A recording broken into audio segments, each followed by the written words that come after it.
Hi guys! Welcome back to my channel. Today I'll be showing y'all how to replicate the delicious, mouth-watering orange chicken recipe from Panda Express. Orange chicken is a classic at Panda Express, and it's usually my go-to option whenever I go there. It's actually not too difficult to make and tastes almost exactly like the restaurant version.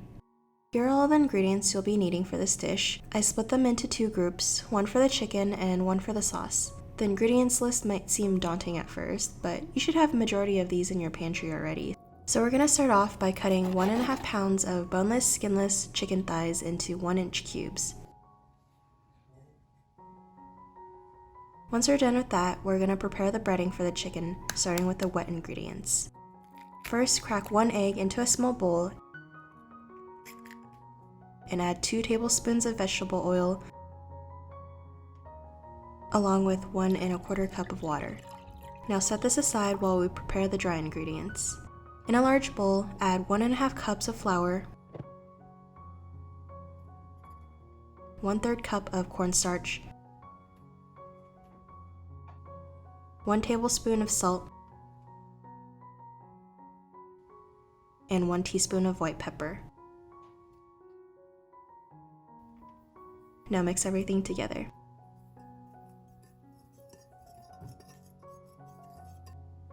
Once the dry ingredients are mixed, add in the wet ingredients and mix until smooth.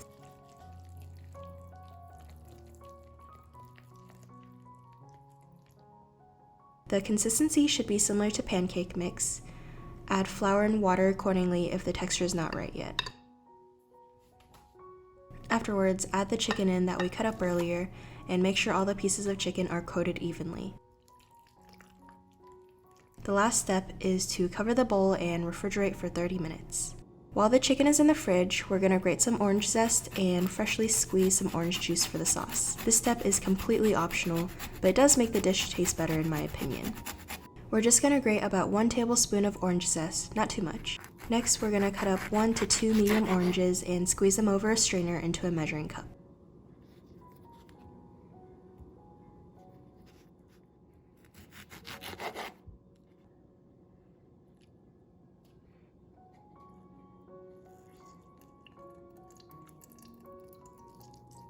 We want roughly ½ a cup of juice.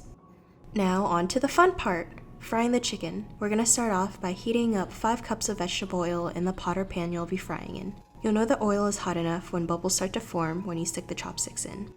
Once the oil is ready, carefully add in the pieces of chicken and cook for about 6 to 7 minutes. Make sure you don't overcrowd the pot and cook in batches, or else the chicken pieces might start sticking to each other. You'll know they're ready once they have a nice light golden color. Make sure to strain and then place onto a tray that's lined with paper towels.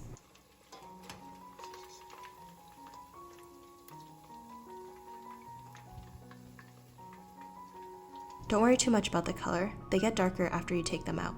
Once you finish a batch or two of the chicken, you can go ahead and get started on the sauce. Start by heating up 1 tablespoon of vegetable oil and then add 1 tablespoon of minced ginger and 3 cloves of minced garlic. Cook these for about 2 to 3 minutes while stirring constantly. You don't want these to burn. Next, add in 1/4 cup of sugar and 1/4 cup of brown sugar and stir.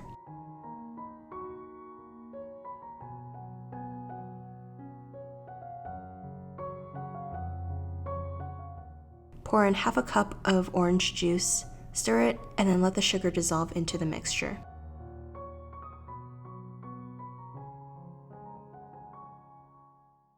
Once the mixture starts bubbling, add in 1/3 cup of distilled white vinegar and 3 tablespoons of soy sauce.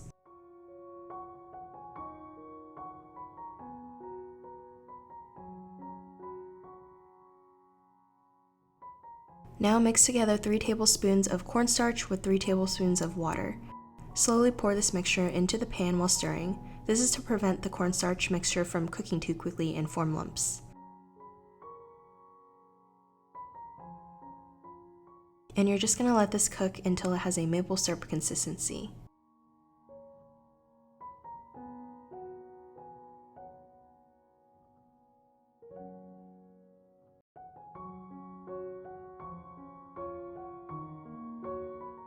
And now we're just gonna add the fried chicken in and cover it with the sauce.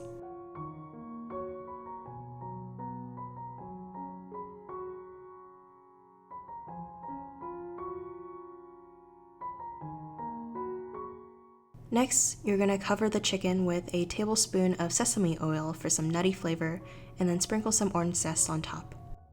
Now you're done!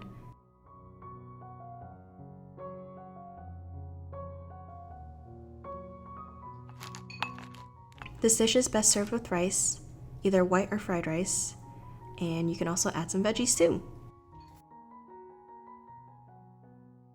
Don't forget to garnish with either sesame seeds or green onions for extra flavor. So I hope you guys enjoyed this cooking tutorial, and if you did, don't forget to give me a big thumbs up and subscribe if you haven't already. Let me know in the comment section down below if you decide to follow this recipe. Thanks again for watching, and I guess I'll see you guys next time. Bye!